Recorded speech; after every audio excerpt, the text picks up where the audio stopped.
without further ado, I'll go ahead and get started. Again, thank you so much for being here. My name is Jackie Peralt. I am the director of the Jacksonville Women's Business Center. Today, we are featuring a webinar on PPP Loan Forgiveness. We have here today an outstanding panel to give you different perspectives to help you understand the process of the loan forgiveness. We will also have this recorded and available to you in our online classroom, which we will provide to you tomorrow to access all of the information. I am also going to introduce our coordinator for the Women's Business Center, Georgia Pinner. She is going to introduce our panelists for today and get us started. Georgia? Hi everyone, like Jackie said, my name is Georgia Pinner. I'm a coordinator for the Jacksonville Women's Business Center. Our first speaker we have is Rosalind Bryant. She is a lender relations specialist. She is a lender relations specialist and district international trade officer with the U.S. Small Business Administration of the North Florida District Office.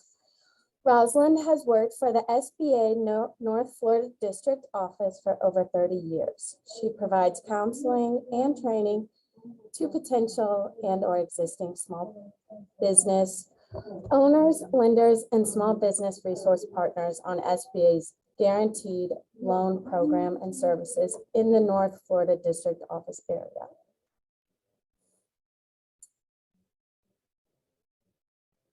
Our next speaker is Julie Graham. Julie is the Vice President and Financial Sales Manager of First Citizens Bank. Julie has 12 years of experience in the financial services industry. She is known as a trusted banker, helping her customers achieve their financial goals. Julie is knowledgeable and passionate about both legal and medical industries, working with many customers to grow their business. Our final speaker is Tim Raines, partner, Patrick and Raines CPAs. Tim Raines has been a Jacksonville CPA since 1996. He's held experience in all levels of accounting, including training and supervising staff, reviewing tax projects, performing complex tax research, and fostering and maintaining client relationships from beginning to end. With that being said, I'm going to pass it over to Rosalind and we'll get started.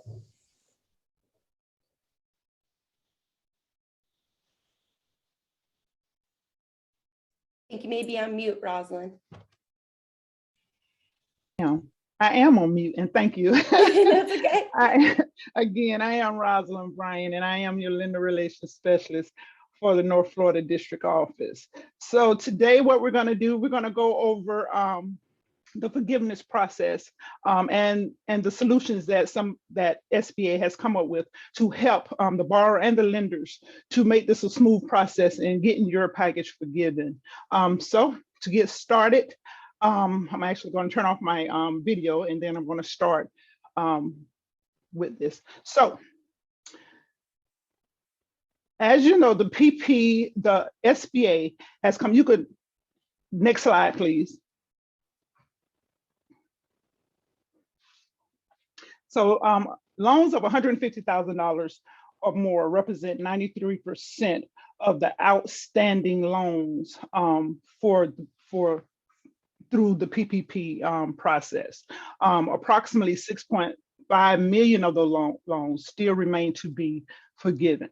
So SBA has developed two solutions to assist the borrowers and the lenders. And with that, the two solutions are the COVID revenue score, which I will refer to as SCORE, and the direct forgiveness process. Next. So the direct forgiveness process for lenders that choose to opt in. So you heard me, opt in. So it's up to the lender if they choose to participate with this process. So if your lender, so you will have to check with your lender to see if they choose to opt in. And by doing that, you can go to their website, or they may have sent you an email, or you may have already received the email from the portal saying that your lender has opted in to use that this process. So for lenders that choose to opt in, SBA will allow the borrowers to submit the forgiveness application for your first and your second draw loans using this platform. This is a secure location that will help this ease this process a little easier. Next. Borrower must submit your forgiveness application directly to your lender. So if your lender chooses not to use this process, you must go directly to your lender. So some lenders do not use it. So more of the big banks, they are not using this because they have their own process, they have their own system in place for the applicant, for their applicants to use. So, and then if your loans are $150,000 or more, you must submit your forgiveness process directly to the lender. And then for some reason, when you go on this platform and say that your lender did opt in, but you go on this platform and you start putting the information in there, and the information that you see in there is not correct, or it's not mirror image to what you think should be in there, you cannot move forward. You must then back out and then submit your information directly to the lender for them to review to make sure that everything is correct. And for any other reason the platform rejects your request, you must go directly to that lender. Next. So the COVID revenue score.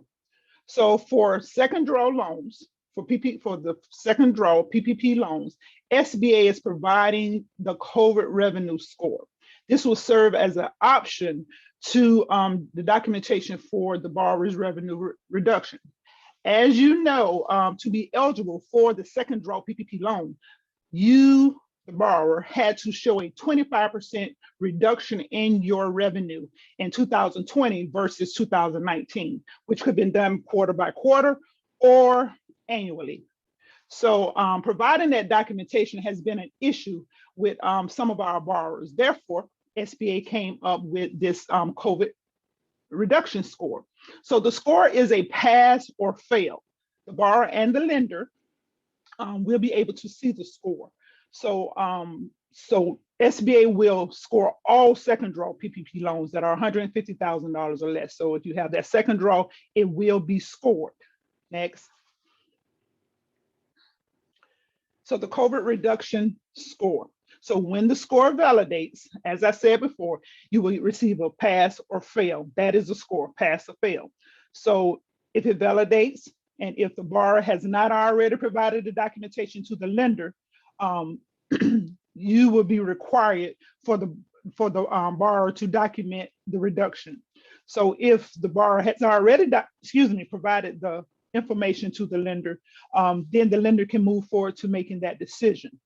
So when the score does not validate, meaning you receive a fail score, and if the borrower has not already provided the documentation to the lender, the borrower must provide the documentation either directly to the lender or upload the information to the platform if the lender has opted in. So if your lender has opted in, you can upload it. If they have not, you have to submit it directly to them.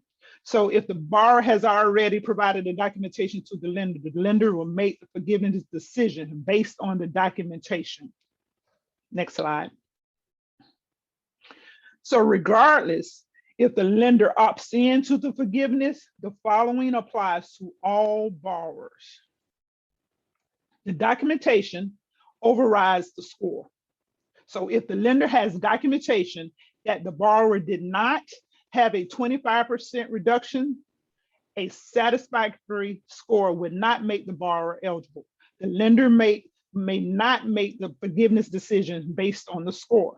If the lender knows that the borrower is ineligible, the lender may not approve the forgiveness. So remember, folks, the lender makes the decision, not SBA. The lender makes the decision, not SBA. So when you're inputting this information in the system and providing the correct and the the verifying documentation that is needed, make sure you're putting it in there. It's for the lender to verify. Even though the SBA have come up with this solution and have this out here for you, it's the lender that's going to has to review the information that you're submitting to make sure that it is accurate before submitting to SBA for the final decision. However, if that lender is not pleased or feel that that is incorrect, or the information that you submitted to them is not right, they may not move forth with that package. So when you're inputting that application in, it goes to the lender for review, not directly to SBA, to the lender to make sure everything you're putting in is correct. Next slide, please. Next slide. So the direct forgiveness user guide is like 27 pages there. So you can go through it and just receive basic information and step-by-step procedures on how you can complete this process. Next slide. Registration. So the forgiveness portal. So you must register. You must register, folks. You must register. You must take your time and go through and register, get a username, the user ID, your password, and go through this. Make sure you do this. If you don't do this correctly or get through this correctly, you will have issues at the end. So make sure you go through that registration process. So the PPP Direct portal can be accessed. I'm going to say this site, however, this PowerPoint will be provided to you so you will get it. The links are active in the PowerPoint. So if you click on them, you will go directly to that. But that website is https://directforgiveness.sba.gov. Again, that's https://directforgiveness.sba.gov. So when you go there, you will, excuse me, whose borrows loans that are $150,000 or less, and the lender has opted in to use this, you will be able to submit a simple pre-fill application to move forward through here. Next slide. So direct forgiveness portal, new registration. Register to start your application. Again, you will have to create a name, username, email address, all this good information. You must put this information in here. Take your time, folks. Make sure you're writing down your username, the email address you're using. Make sure you're putting all that good stuff in there, because once you create this information, your email address cannot be changed. So don't give an email address just to see if it's going to go through. Make sure you're using the correct information. Next slide. So the direct forgiveness portal. So once you go in and you register your email, verify your email address. Once you put that information in there, you're going to receive an email with a link. That link, when you click on that link, you will have to confirm your email address. Once you confirm that email address, then you're going to receive another email saying, hey, greetings from the SBA PPP portal is open for you to go. Once you provide that verification of your email address, again, it cannot be changed. There is no reason for you to call and come back and say, I made a mistake. I'm telling you now, take your time and move through this process. It's very user-friendly. You can move through it as long as you have everything that you need in front of you to move through. Don't try to rush through it. Next slide. Signing in. Once the registration is complete and you confirm your email addresses, the applicant, you can gain access to this portal. You will have to enter your username, enter the username and your password, and then you'll sign in. Password resets and forgot password links are available. But again, those are resets. That's not if you're changing anything. So make sure you know what you put in there. Write everything down, folks. Next slide. So it's also the SMS 2 factors of authentication there. So once you go in and try to sign in, once you have done all of what you need to do and you go in and you try to sign in, you're going to receive authentication. It's going to be a code. So you can either use a landline that you put in there or a cell phone number. And then once you go in, they're going to send you a code to that number, whatever number that you provided to them, just so you know everyone has to do that. When I go into the portal, I have to receive that as well. When every day, every time I go in there, I have to put that in there. They send it to my cell phone. I put that code in there, and then it gives me that. That is to help you, to let you know that your information is confidential and is secured. Next slide. So the application submission. Next slide. So the portal has many tools to help simplify the submission. So we're just going to run through this because this is the information of the homepage that you will use when you sit down. So folks, make sure you get you kind of review this PowerPoint, and you'll kind of see some of the questions and some of the documentation that will be needed when you're going through. The questions they're going to ask as far as your gross receipts and all that information like that. You kind of already know what you're going to have to verify, because that's the information, the reason why you got the loan. So you know, so have that information in front of you so you can move through. Next slide. So start a new forgiveness process. Again, you're going to put your EIN or your Social Security number, your ITIN in there, enter your loan number, and it's going to find your loan. Information going to populate regarding your loan.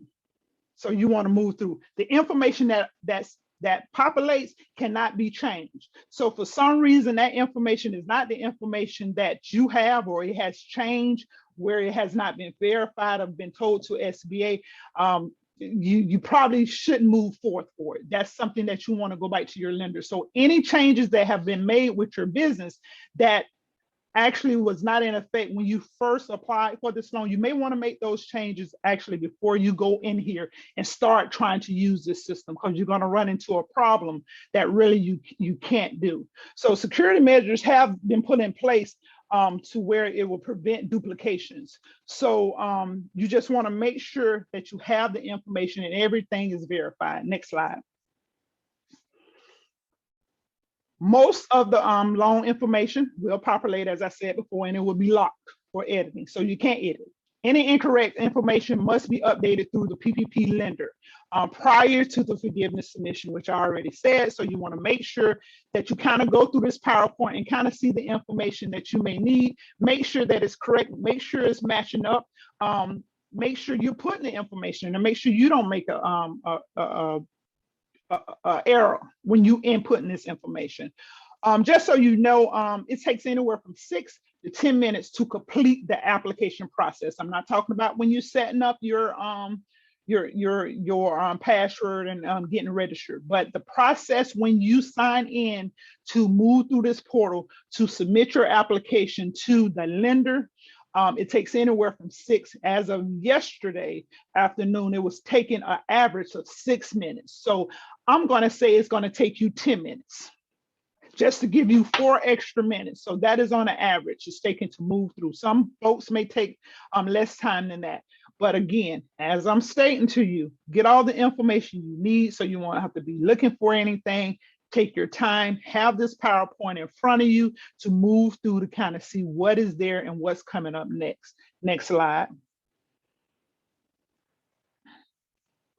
So if the lender has any additional funds or as part of the PPP loan increase, initial disbursement, all this information, or excuse me, the initial disbursement, all this information is here. So you see, you have to put the gross receipts there, anything that you need, whether you use 8 weeks, 24 weeks, or wherever, you're going to have to verify and put that information there. So if you don't know this information before you start the application process, look through your paperwork or your documentation that you received from your lender to find that information.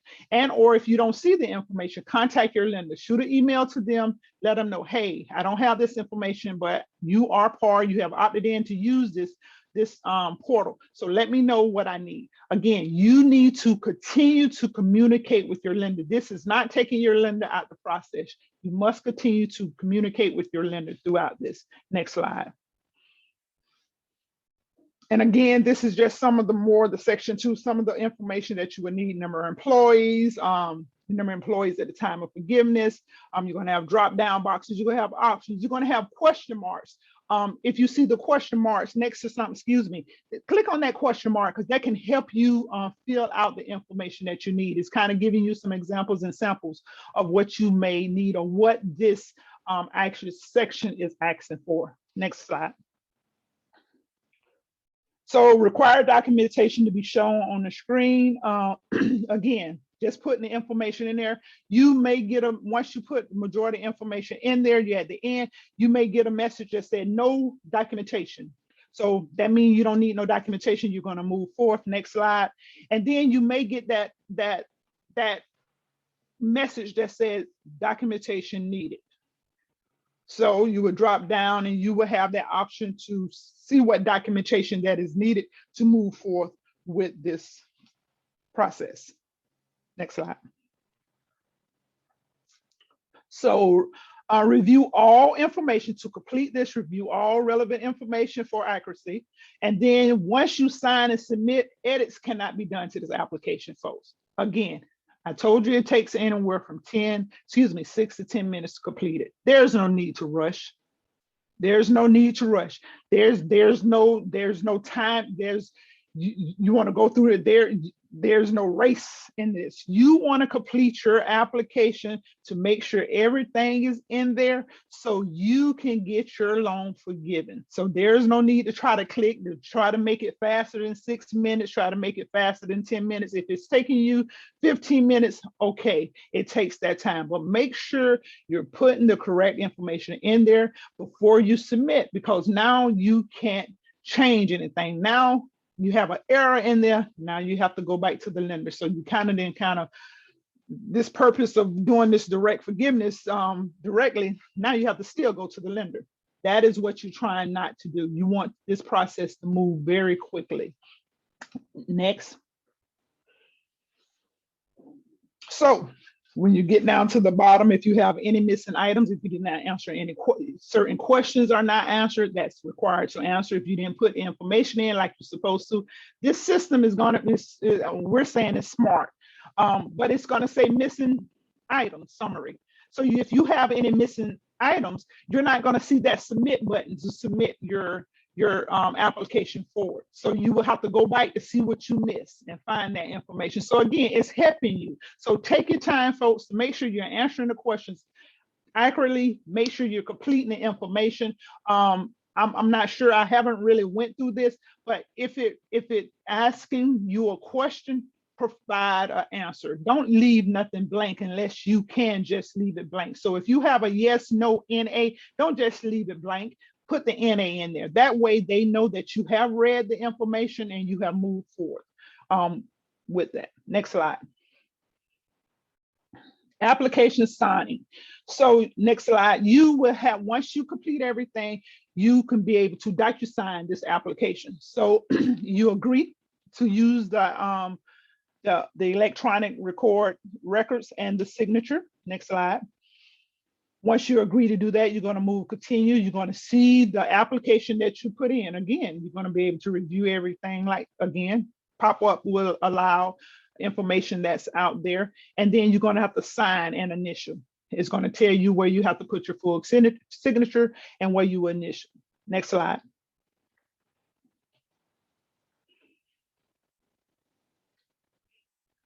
So when you review that information, if for some reason you look in there, you're looking at that when you're Docusigning, before you sign it, now you're looking at it and say, oh, I have a mistake. I put a mistake in it. Oh, I didn't supposed to put that. Oh, I put the wrong amount. That is not correct. You can decline to sign. So if you decline to sign, you will experience a brief waiting period. I think it's about, I think on the average yesterday, it may be a little over 5 minutes, but it may be 5 or 10 minutes, but you want to wait. Once you go through that, then the applicant can return to the request. You can exit the wizard and you can regain access to your application to make the necessary edits that you need. So again, it's giving you a chance to make sure you put the information that you need in there. So make sure you review, folks. Proofread. Go through it. Each time you have that option, go through it to make sure you're putting the information in there. Next slide. So submitting the application. Next slide, please. So once the applications are submitted, the process can be reviewed through the portal. Now I'm going to, or on this PowerPoint, you're gonna have a number, a call center. This call center is not able to provide a timeline of the forgiveness. Once you submit that information to the portal, now that portal is gonna be your friend. You're going to check their portal for updates, your statuses and stuff like that. That call center is there to help you get through this application process. However, they don't have a status. They don't know how long it's going to be. They have not given a timeline on how long it's going to be. Remember, once you submit the information, your lender will receive a notification that, hey, you have a forgiveness package in there that needs to be reviewed. Now, the lenders are reviewing their packages in the order that they were received. Remember, there were over 7 million applications out there, and many of the lenders had over 2,000 to 3,000 PPP loans that they made. So they have to review the information in the order they receive, and they must be given a decent time to review everything. That time, we don't know. It may take a day, 5 days, 10 days, 20 days, 30 days. We don't know. So I know this is very easy for me to say and harder for you to do, but we just would like for you to submit your package and then sit back, be patient. Continue to check that portal to see the status there. That is the main thing. Check the status on the portal. Once you submit, if anything, next slide, if you have any corrections that are needed, if the lender needs to make any correction, continue to check that portal, because you're going to receive an email saying that, hey, this is not correct. The lender has submitted something, you need to correct that, or the lender is telling you that. So remember to continue to check that portal at least on a daily basis to provide the information, the correct information if needed, to the lender so they can move forward. Next slide. So once the application moves from the lender to SBA for decision, below, which you will see, the lender will be available within the application, this letter will be available in the application portal for you to confirm of your forgiveness. So you will have this. Use this as your official letter right off, because right now, again, we had over 7 million applications, so you may not receive anything right off right now from SBA or from your lender. Remember, they're trying to process all these forgiveness applications which they made in a timely manner. So please use that portal. That portal will be your friend to receive access. Receive access to statuses on your on what your application is at, what's going on with it, anything like that. You have the resources out there. Next slide. You have links in there where you can go to the frequently asked questions as well. Next, resources. So how do you gain access to the portal, which I gave you, and it's here as well. You can go to this portal here and you gain access. How do you contact SBA? The number is here, but I'm going to say it is 1-877-552-2692. That's 1-877-552-2692. Again, this call center is for applicants who lenders have opted in to use this portal, and they can help you with that information. Some of the information you may need that you don't have, they may help you with it. Once you submit that package through, that call center is not for you. You're now going to that portal where you have registered and gain access to receive updates and emails back and forth on what's going on with your package. Where can you find information about direct forgiveness? It's a knowledge-based, frequently asked questions information out there.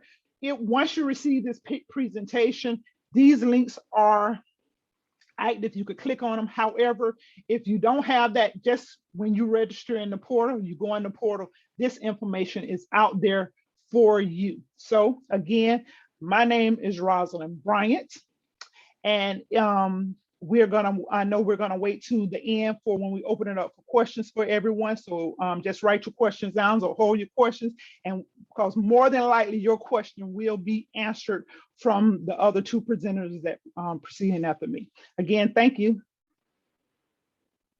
Awesome. Thank you so much, Rosalind, for sharing that information. Just like she mentioned, we'll have that available for everybody after the fact. But with further ado, we're going to allow Tim Raines to share with us some tips and traps on the PPP loan forgiveness.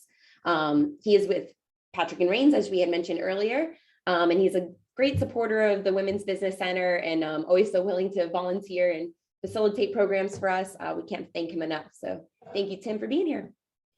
Thanks, Jackie. Happy to do it. Rosalind, that was excellent. Truly appreciate that. The SBA has really gone out of their way to get that portal nice and operating smoothly. I'm excited to see it. I know it's going to be a tremendous benefit for a lot of our clients as well.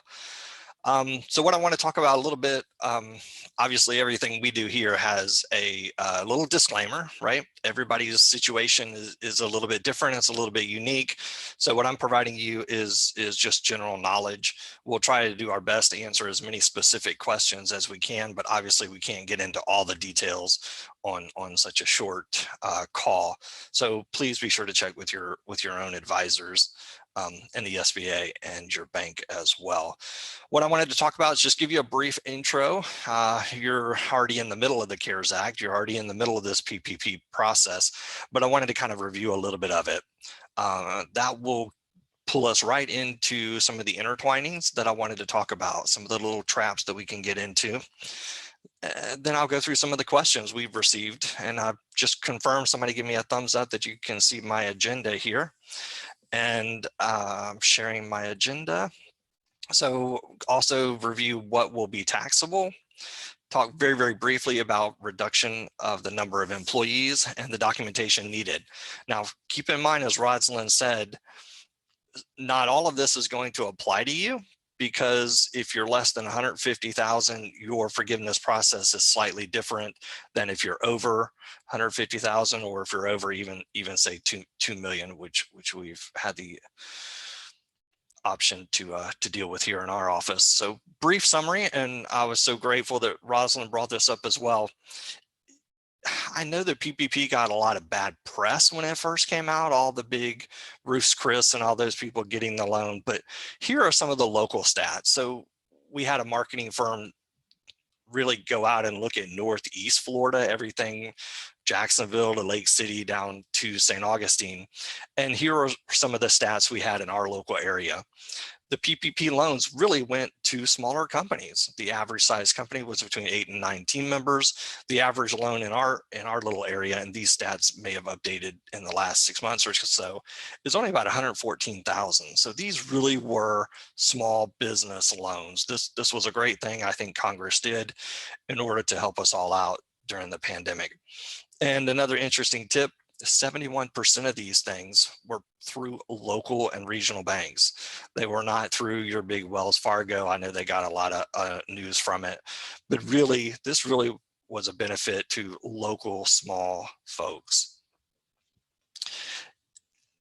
The reason I wanted to bring up, a lot of people forget there was a bunch of stuff in that CARES Act. Remember, we had the pandemic unemployment assistance. We had a plethora of SBA assistance, not only the PPP loans, but the EIDL loans. There was SBA grants. There was a lot of other provisions, and I'm not going to go through all these. I just wanted to throw it out there so that we understand the complexities of the law, and then we can appreciate Rosalind's portal even more once we understand how crazy this law really did get. You had the employee retention tax credit. You had the option where you could delay payment of employer payroll taxes. I think the only person that really jumped on that was the federal government themselves. Small business owners kind of shied away from that. Then individual recovery checks, those were the stimulus checks.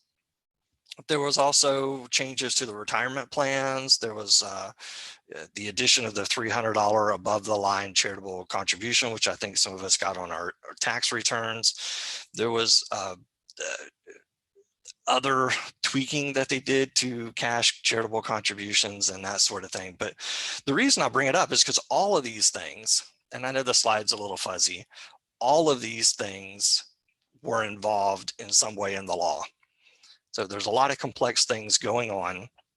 And then on top of all that, thankfully, Congress in their infinite wisdom had an opportunity to correct some of the fuzzier areas of the law, or some of the parts of the law that were actually contradictory to one another. And again, I don't want to go into it. I just want to let you know that there was some confusion when PPP first came out, right? That's why we had changes to it. That's why we had PPP 1, PPP 2, potentially a PPP 3. Some people count that differently and say, hey, maybe we're really on PPP 4. But we had this Appropriations Act that came out in December. The CARES Act came out in March, right? We were all in the middle of the pandemic. A lot of us didn't know what was going on. Were our businesses even going to survive? How are we going to handle this? So the CARES Act was kind of hastily put together in March 27th of 2020. Congress came back to do the Consolidated Appropriations Act, even though it says of 2021. It actually passed December 21st. You probably saw in the news a bunch of CPAs and accountants were going crazy that we would have a new tax law at such a last minute. It was a great opportunity for us to stay employed because just of the complexity. But the Appropriations Act was pretty lengthy. It tweaked a lot of the CARES Act. It tweaked a lot of the PPP. Just a few stats up here. It was one of the lengthiest laws ever to pass Congress. It was 5,500 pages. Remember when the Affordable Care Act, everybody was complaining how long that was, and it was only 906 pages. So this is a huge law.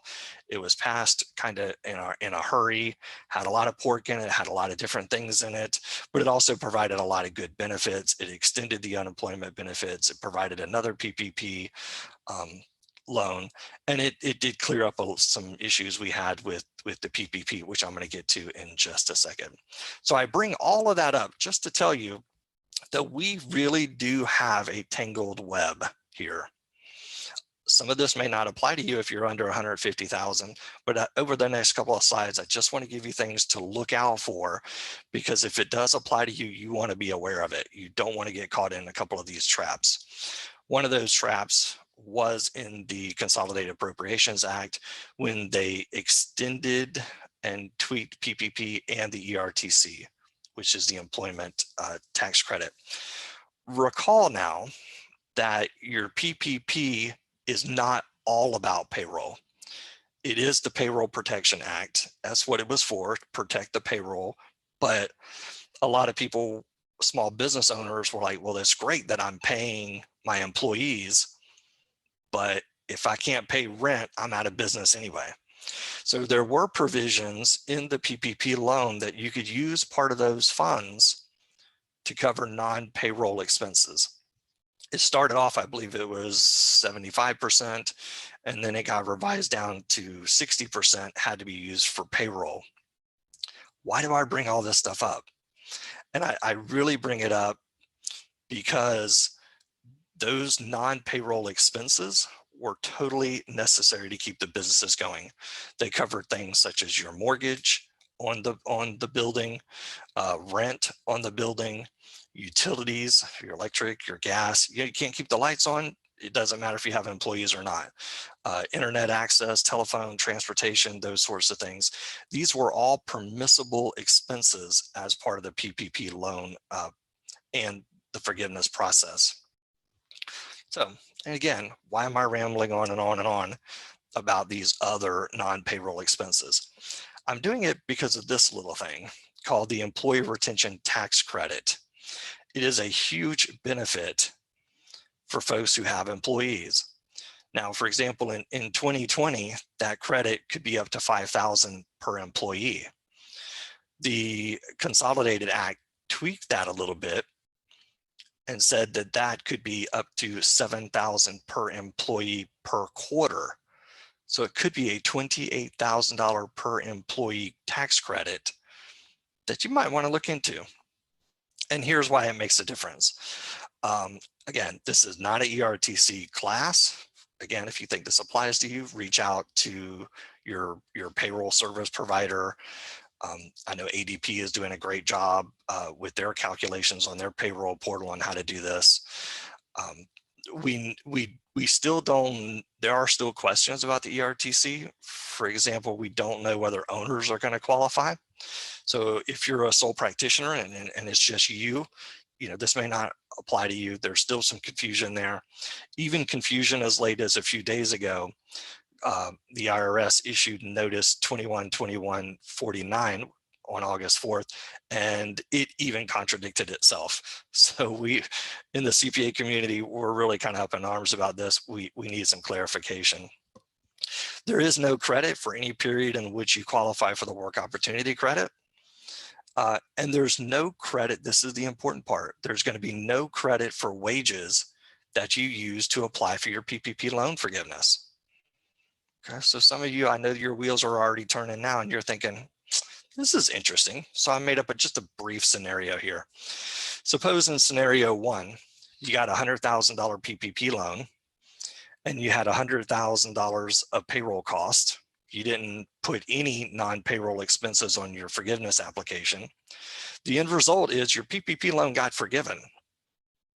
Well, what happens to the ERTC? You had total payroll of $100,000. You used up all of that $100,000 on the PPP loan. So you had no wages left over. You had no payroll cost eligible for the ERTC. Okay, so 0 wages times 6 employees, you got a 0 credit. So what if you were a little more strategic when you filled out your PPP loan forgiveness application? I am not saying fraud. The SBA will not look lightly on that. They take this seriously. The SBA is almost as bad as the Florida Department of Revenue. You need to cross your T's and dot your I's. But in looking at the law, if you're allowed to use up to 40% of the PPP loan for those non-payroll expenses, so now we have scenario number 2. You had a $100,000 PPP loan. You use $60,000 of your wages to cover the payroll cost. You use $40,000 and you're able to document all of this. You use $40,000 toward your non-payroll expenses. Your loan is still forgiven. But here's what happens on the ERTC. Payroll costs were $100,000. You used up $60,000 for PPP. Remember, you cannot double dip. That's illegal. So you use up $60,000 for PPP. That leaves you $40,000 of those payroll costs that could be eligible for ERTC.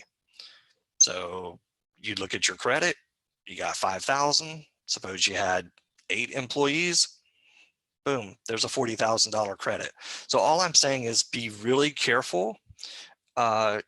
If the ERTC doesn't apply to you, no big deal. Go into the portal, upload your payroll statements, show that you used all the money for the PPP, and you're good to go. But if this applies to you, you might want to check a little bit deeper into it. Here's another example taken another way, adds another layer of complexity to it. Remember that PPP 1 in 2020 happened in the middle of the year. So suppose on the left, you had 50,000 of gross wages in each quarter, okay? The law was passed and it allows you to use ERTC credit from March 13th through the rest of that quarter. So suppose that last week or so of the quarter, you paid $7,500 of wages. So now you have potential wages eligible for the ERTC of $7,500. Okay. The next quarter, you'd already gotten your PPP loan. You're already in your PPP covered period. So you're going to use those wages to cover the PPP. So 50,000 and 10,000 in the third quarter. The rest of those wages you want to calculate and keep track of. Again, your payroll provider may do this wonderfully for you. I'm just bringing it to your attention so you keep it in the back of your mind. Use up the rest of those 40,000 in wages in the third quarter toward your ERTC. And then in the fourth quarter, all of those can go to ERTC. So you potentially have wages of $97,500 that you can go for the ERTC credit. Keep in mind, the credit needs to be calculated on an employee basis. So when you really get done doing all the math, this next slide is going to kind of scare you. It couldn't get it big enough to fit on one screen, but you basically look at each quarter side by side. How much is going to apply for the credit? How much is going to go to the PPP? And you list each employee. And you go through a calculation like this. Again, your payroll provider may do this for you. But my biggest point here is it's all about documentation. Do not do anything that you cannot document, that you cannot support. I'd also make a little quick note here, and I'll mention it again. Even though you may not be required to upload your documents into the portal, you are still obligated to maintain that documentation. And Rosalind went over it kind of quick, but that's exactly what that letter says that you get back. Hey, you're forgiven, but don't forget, you're still on the hook to support your documentation. You want to hold on to it. Don't just throw that away. Do not just click the box and say, oh, they'll never check me. Like I said, the SBA will check you. So another good question we get a lot is this, will the PPP loan be taxable? Great question. There was a lot of confusion when it first came out. The original law said, hey, you're right. We are not going to consider this, cancellation of debt income, that CODI. Anytime you default on a credit card and it goes into collections and they write it off, that cancellation of debt is income to you as a taxpayer. So the original legislation said it will not be subject to the COD income. So the forgiveness will truly be tax-free. Well, that's an interesting concept. So the IRS, believe it or not, inside the Internal Revenue Code, it says money that you get tax-free, you don't get a deduction for that, right? You got it for nothing, you don't get a deduction for it. So everybody was all concerned and upset about it.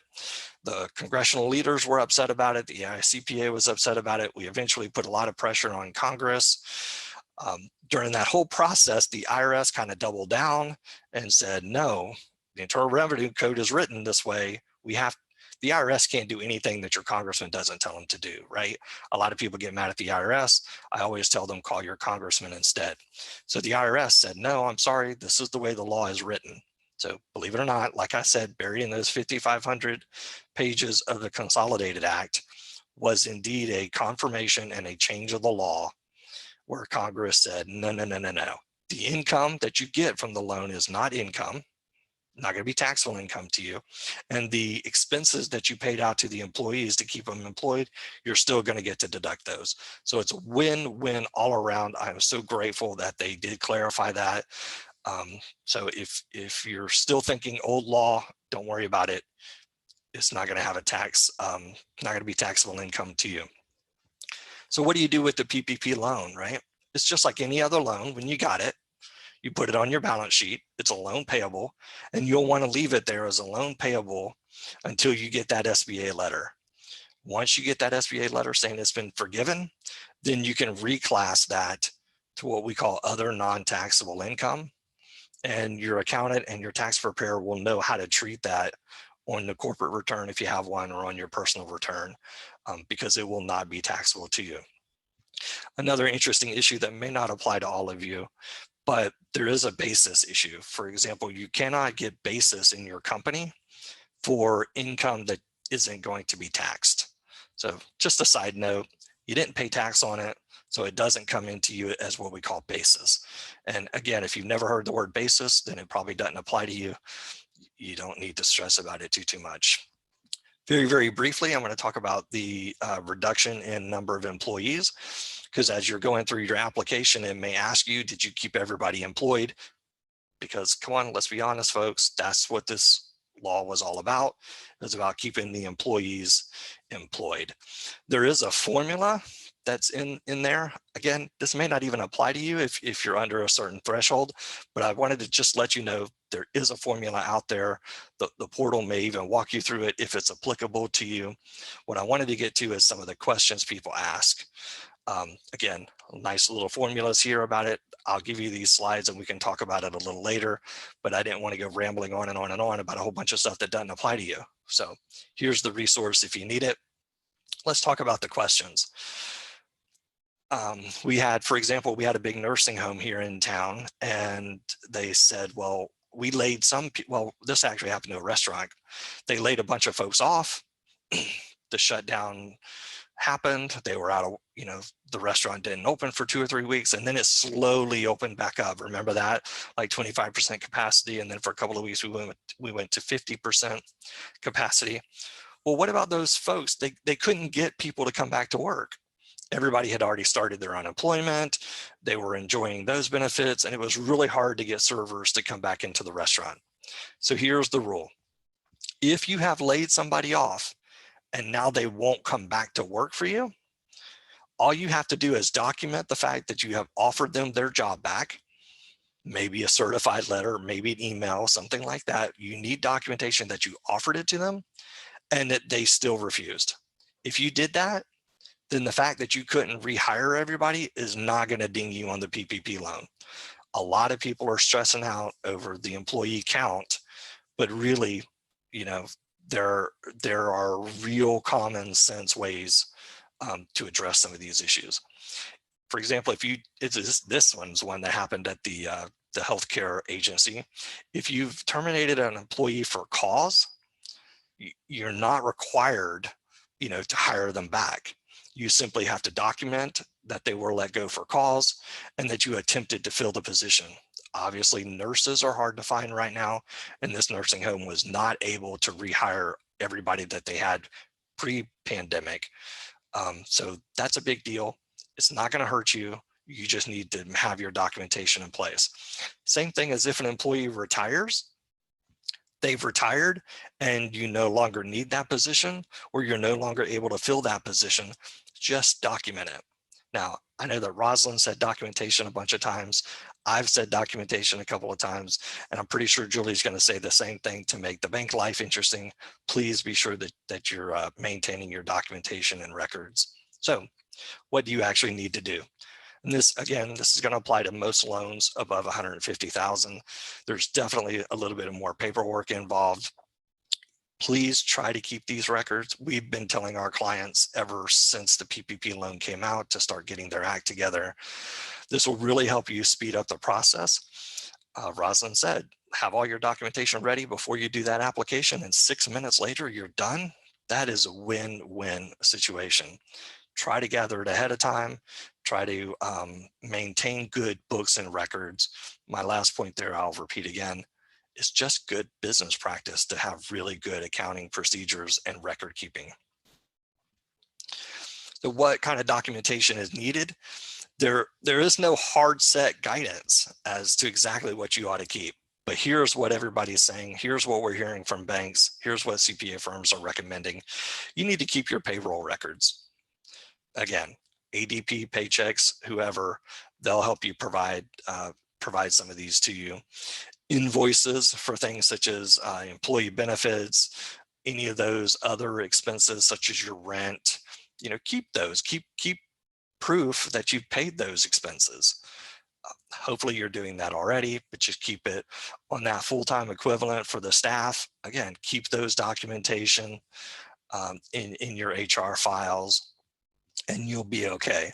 Keep things like your power bill, your water bill, your telephone bill. If you're going to use those expenses to qualify for the PPP forgiveness portion, keep those records. And I would say duplicate them, right? You have your normal accounting records where you're keeping all of your JEA bills.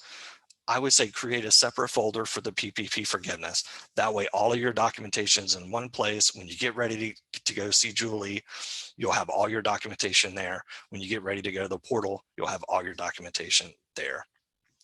Keep in mind that you couldn't have, you can't buy a new building in the middle of your PPP period and expect to have that forgiven. Okay, that was just one of those rules. These have to be obligations that you had pre-pandemic, and the date Congress picked was February 15th. So keep that in mind as well. You can't just go out and buy a big building in the middle of the PPP covered period and expect to deduct that. More documentation. They have kind of relaxed some of the rules regarding certification, but there is still a check the box that you needed this money and that you qualified. Again, do not go quietly into the night. You really need to understand that, hey, yes, we needed this money, and I am vouching and certifying that we used this PPP funds for legitimate expenses as the program intended. Don't play the Russian roulette that they'll never catch you. Gather all your lease agreements together. Anything that you had in force as of February 15th, grab those. Again, back to record keeping. Keep a good system of how you're tracking your expenses, whether that's in QuickBooks, that's great, but also keep those canceled checks, keep those invoices, keep the bank statements. Again, it's just good business practice. As a CPA, I would feel remiss if I didn't remind you of that. I also I'm going to include these in the slides so that you can have them, just various resources if you wanted to go and look at some of these. Actually, some of these may be dated because they started creating all these different applications. The portal is going to resolve that issue for you. Thank you, Rosalind. Thank you, SBA. So you can just go right to the SBA websites or right to the portal to figure out which application you need. The portal will do it for you. A lot of the bank portals will do it for you as well. A little more information about PPP. Again, look at these. These are the SBA websites. This is the Treasury website. This is actually our website. The SBA has done a really good job of making this as simple as possible for you. So I encourage you to go through and look at some of these great resources. Again, more SBA, more AICPA stuff in there as well. And this is me, this is my YouTube channel and that sort of thing. So you can check us out there. And I think we're going to go right into Julie's presentation and we'll hold questions to the end.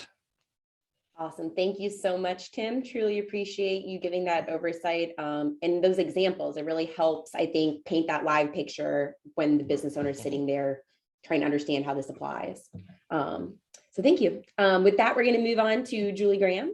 Julie is a great friend of mine. She's a great supporter of the Women's Business Center, been a mentor and facilitator at different programs. So I'm so happy to have her here. Truly an expert at what she does. And again, just like Tim, makes it really understandable for everybody. So we'll have some of her insight as well from a banking perspective.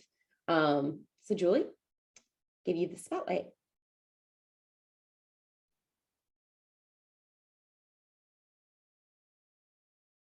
I think you're muted. There. Can you hear me? Yes. Oh, I think it went back to mute. Sorry. There we go. Is that good? Cool. Okay, we got it. Thank you for that introduction, and thank you, Tim and Rosalind, for providing that information. So the bank, what role do we play? I know Rosalind and Tim both kind of referenced and touched on that very well. So I would best explain it to, business owners as we're the intermediary between you and getting your information with how you want to, apply for your forgiveness and getting it to the SBA to get it forgiven. So how should you go about this? Who should you contact first for what? I get a lot of questions that should really go to like Tim, a CPA. Should I claim this? Should I file it this way? And we can't really help you with that. That's your decision where you have to talk with your tax professional and seek guidance. Another thing I'm running into is a lot of businesses that have applied for this program, they never really worked with a CPA or a tax professional. They kind of did things on their own, so they don't know who to reach out to. So it's great that you've got the resource there. Just know we're not the ones that can give you that advice. So what we can help you with is getting the process done and completed.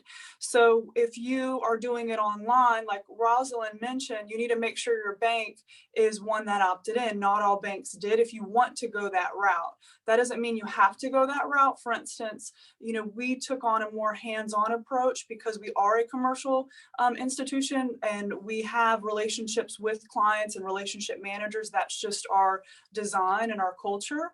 So we really helped our clients through the application process, and then again, through submitting it online. So the way it looks like for us is clients go through their online banking, and then it's there. The portal is there to upload the electronic, documentation. They can do it all online themselves, but they can call us. So they can reach out to the relationship manager who helped them with the application, and we can help them, with questions on how to get it submitted. For instance, I've had people call me and they need their loan number. They don't have the original paperwork that has the loan. We have that. The bank has that, not Rosalind. That's our loan number that we tied to it. So how to access the portal and get it submitted, we can help you with that. And then as Rosalind mentioned, we do have an internal underwriting process. That's just to make sure that the information is accurate. It matches the documentation should you need to provide documentation. We also here have given our clients a checklist that's available to them. So then that way it can just cross-reference some of those documents that would be needed and what you need to enter for that information. But you have to fill it out. One of the most challenging things I think for us as bankers that do really help our clients as much as we can is, not being able to fill that information out for you or make little corrections, because this is a program where we have to get it submitted to the SBA and they're looking at it as well. When we typically do SBA loans, we work with an SBA lender as well, and they help with that SBA side, we help with the bank side. So it's the same with this, except for you're not really working with an SBA individual. We're trying to help you be that go-between, and then we're still having to submit it to the SBA. So we have to make sure that that information input is correct, but some of that is not, up to us just to go in and enter and change, where we might do that for our own, loans that we might do, where we can go in and say, hey, you missed this. What is it? Let me correct it. There is a process to this. So if you're experiencing that kind of difference with working with your lender that typically kind of steps in and does things for you and is more hands-on with that process, there's a reason for that. So just, bear with us, and you really have to take ownership of that process. Like Rosalind said, take your time and enter that information correctly, because not only is it going to your bank to get approved, and then we might, see something that's missing, we've got to kick it back to you. We can't just fix it.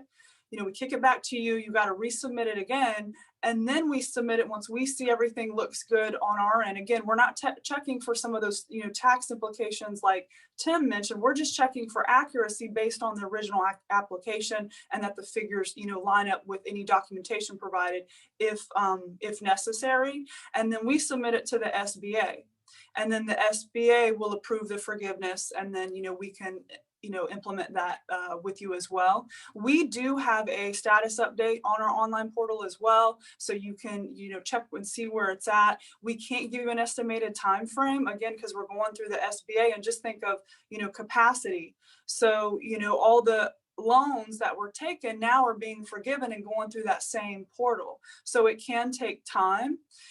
So you'll just want to make sure that you submit it in a timely fashion, right? Make that a priority. Again, I think the order should be reach out to your bank first, see how is that process going to happen for you. So if it's a bank that's just going through that SBA portal, that you need to start there. If it's a bank like ours, we've been emailing our clients and more proactive of like, hey, it's open, because you might have noticed if you tried to apply for forgiveness previously during the third round of applications, the portal was closed to take the applications, right? So if you haven't checked back, the portal's back open, so you should be able to apply depending on which round you took and how your bank's going to handle that. So start now, even though you might not be applying for forgiveness now, find out how your bank is going about that. And I would suggest, going to your bank's website first, because that's usually, we're trying to get the information out there. We know you're looking for it on how to apply. It's usually on the home screen.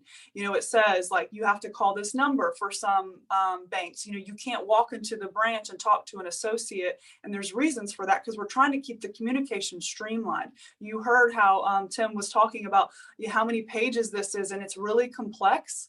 So there's usually a designated department that you can call, or they have streamlined communication via online, maybe through your online portal where you log into the bank to get that information to you. And there might be a concise, a way to reach out if you have questions and get those status updates. They're typically electronic, or there's a specific department, or some of you, that are blessed to have a commercial relationship manager that is working with you, then that could be that point of contact as well to see where do I start and how am I even going to get the application for forgiveness in the system? Is it through my bank or through the SBA portal? So start there. And then when you're collecting that information, what do I need, and how am I going to apply, and am I going to be strategic? Like Tim said, work with a tax professional that can help you make sure you complete it, right? If it's a little bit more complicated, or maybe if this is your first time taking on something like this, or, I've had some, business owners, this is their first loan that they've done in their business. So it's just a little bit more complicated to them, and they need to ask more questions. So I would take the time to make sure you get it done right, and then have all that documentation. The bank's not going to ask for a lot of things, if you're in that less than 150,000 range. That doesn't mean you don't need it.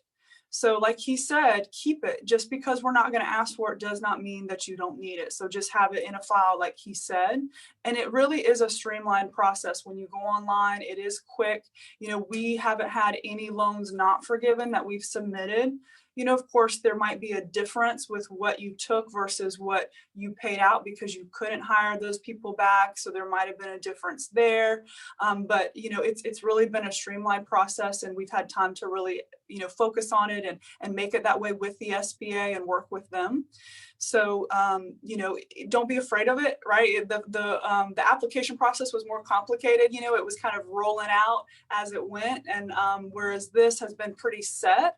So then we can answer those questions and just get it done for you, especially if you're in that under 150,000 range. The process is actually simple. You just need to make sure you have all your documentation. To Tim's point, don't put anything in there that you can't verify or that you don't have documentation for. Just have that, on the front end, even though we're not going to ask you to submit it. And then, if there is questions with, the process of the SBA, which Rosalind gave a lot of good information about the program, this is an SBA loan, and SBA does set the requirements for forgiveness. We're just helping implement that and review it for accuracy. So yes, it's up to us whether we go ahead and put it through. If we say, hey, you have everything, we're going to put this into the SBA. We're just trying to get it right the first time when we implement it so it doesn't get kicked back by the SBA. These are parameters and terms and everything that was voted on in the original CARES Act by the SBA. So this isn't a bank program like, our bank or whichever bank you bank with, that we decide, what gets forgiven and what gets, who gets to apply. It's really the SBA, but we're helping, be that go-between and that vehicle for you to get your information to the SBA and try to filter that on the front end, to make it more streamlined, to help the SBA out, to help you guys out. To make sure that, we get this completed for you. So just, have patience, if this is a little bit different than anything you've dealt with your bank that, usually does a great job. But there is multiple channels that you can take to apply for forgiveness. I would say the most common is through the online banking portal for banks. And then if you're with, some of those smaller community banks, they are the ones that have opted into the SBA, but you'll need to check with them on how you can go about doing that. And again, I can't stress how important it is, like Rosalind said, take your time and make sure the information is accurate. Because in this case, it's not like other cases where we can, have some adjustment and call and change things. We're going to kick it back to you and you've got to start all over in a lot of cases. So we're not going to put it in until it's accurate. So just help yourself out because there is a timeline, right, for when, you need to apply for that forgiveness depending on when you took out the application, when your payments are going to start to come due. We're in that space now. If you took first round to where you'll have to start, making that first payment.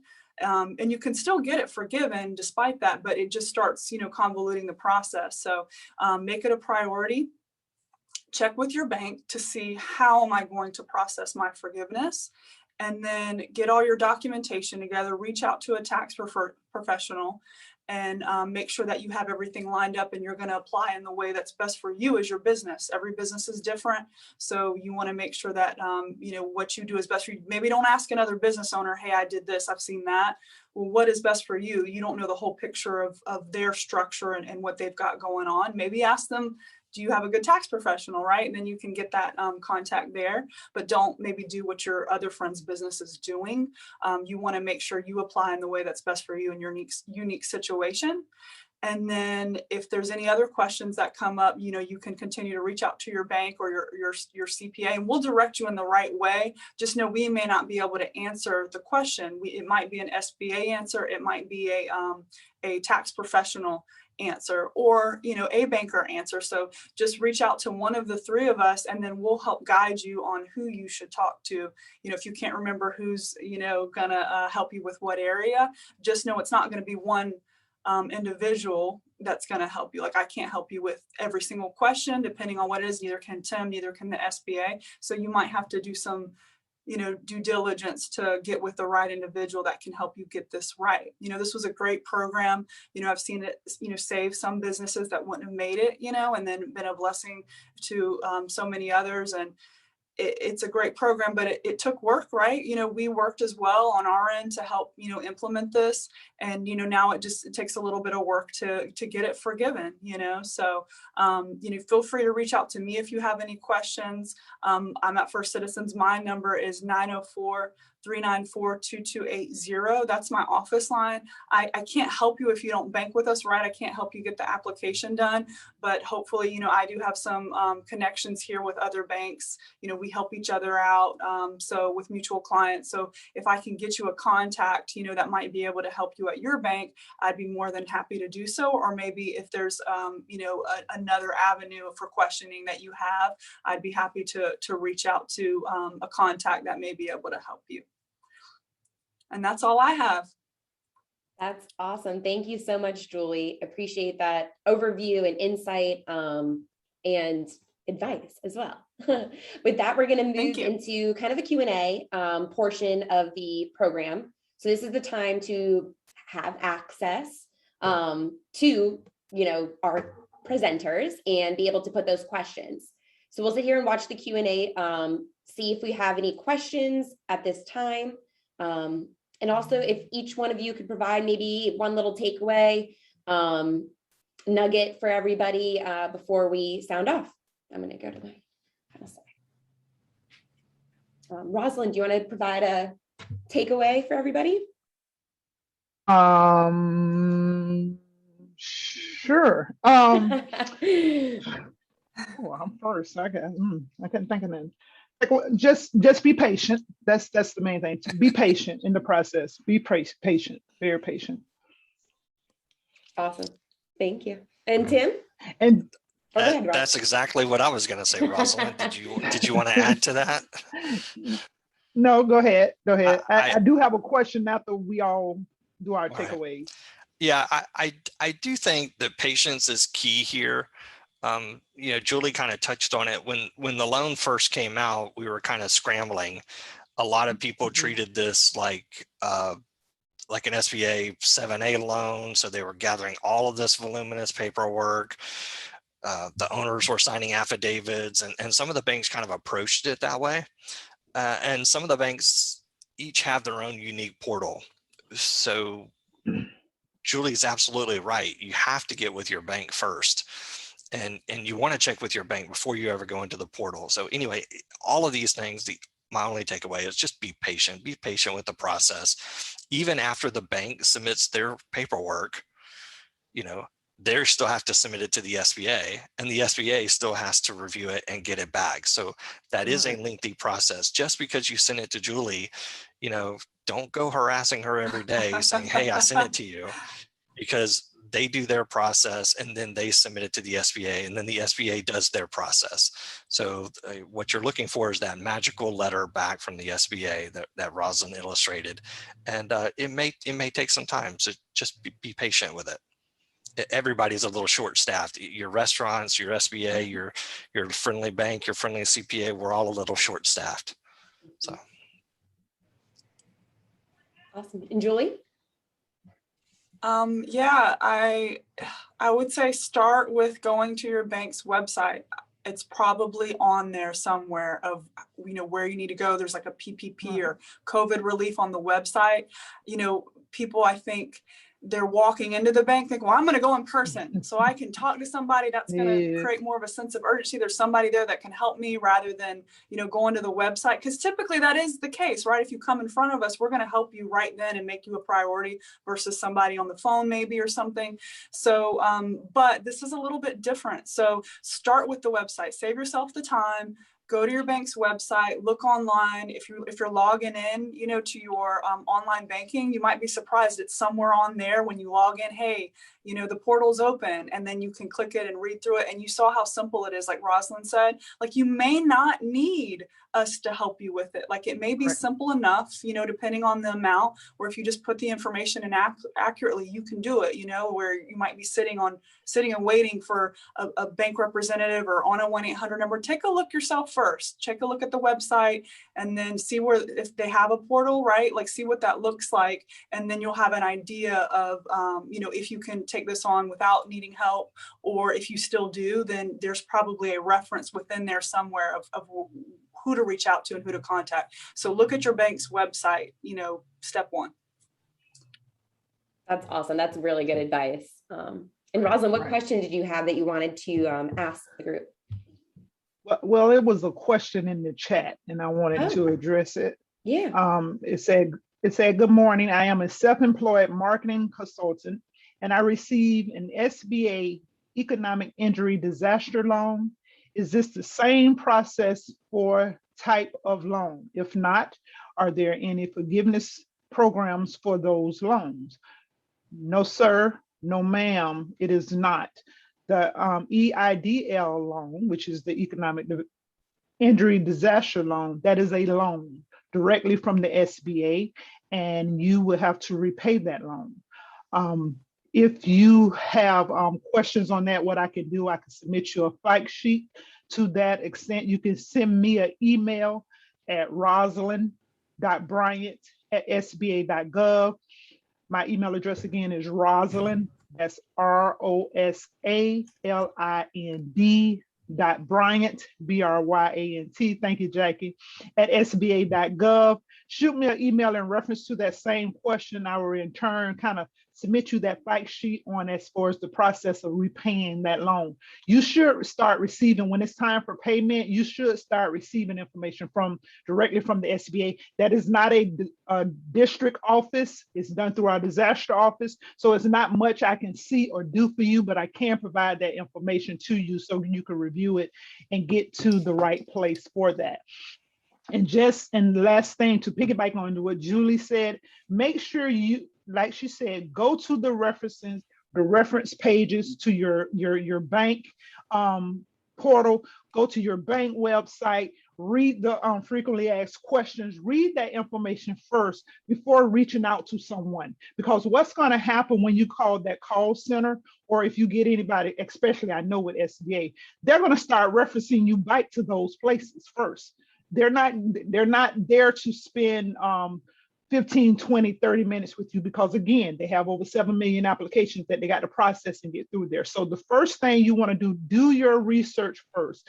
The information that is provided to you, review that information, look at the resources that are there, look at the frequently asked questions, go to your bank website and get that information first and see if the questions that you have can be answered. That way you will have the knowledge. That way when they say, hey, have you read this? You could say, yes, I did, but it was not there. Or you could go back and say, hey, I just need clarification, not what do I do? Let them know that you have read or you have went through the information that has been provided to you in black and white so you can get a full understanding of it. However, you probably need a little bit more verification. That will help you out. It will be more time consumed. You can get through it in a timely manner. You don't have to worry about saying, hey, these folks are not answering the phone, because I'm quite sure that call center is there. But after a while, it's going to get busy. So just so you know, I always tell folks this: when you're calling the SBA, any 1-800 number, any type of call center, if you call during busy times, it's going to be busy. If you call during the busy time, it's going to be busy. So you may have a wait, but the best time to call, like the first 30 to an hour when it first opens, and the last 30 minutes to an hour when it closes. That when people kind of laid off. But if you call between, I'm going to say 9 a.m. and 5 p.m., it's going to be real busy. You're going to have to wait 10, 15 minutes. And again, when you call those call centers, or you're calling someone, anyone, myself, Tim, Jackie, or Julie, for any questions, have your questions written down so we can answer those questions and get that to you in a timely manner. As again, I keep saying this, we are all overwhelmed, we're all short-staffed, and we all want to provide the best customer service to you. So, and we know you are very important, just like the next 30 people that's going to be calling us. So we want to have that time out there to provide that assistance to you and get everybody loan forgiven, get you the answers to your questions that you have, and make sure everybody continue to be successful in what they're trying to do. So just for me, thank you again for joining, Jackie. Thank you so much, Rosalind. I really appreciate you sharing that. And it's definitely the truth. You know, we do this out of labor of love, I always say. So, you know, we are truly here for you. That's why we want to put these programs on. That's why we want to make sure that you're aware of the information. And as Rosalind mentioned, and, you know, all of the folks mentioned, we'll have the information available to you in the online classroom. I will share the contact information of all the speakers today as well. So you'll have their direct contact to be able to reach out and ask any questions that maybe you didn't have available right now. And then we'll engage with you after the fact so that you can still be involved in the programs that we offer and help, like Rosalind mentioned, be successful in your enterprise. So with that, thank you all for being here today. I really appreciate it. Thank you to our speakers again for your time and your valuable information. Everybody have a great rest of your afternoon, and we will follow up with you with the recording. You're welcome, Thank you Jackie. so much. Bye-bye. Thank you. Thank you. Bye.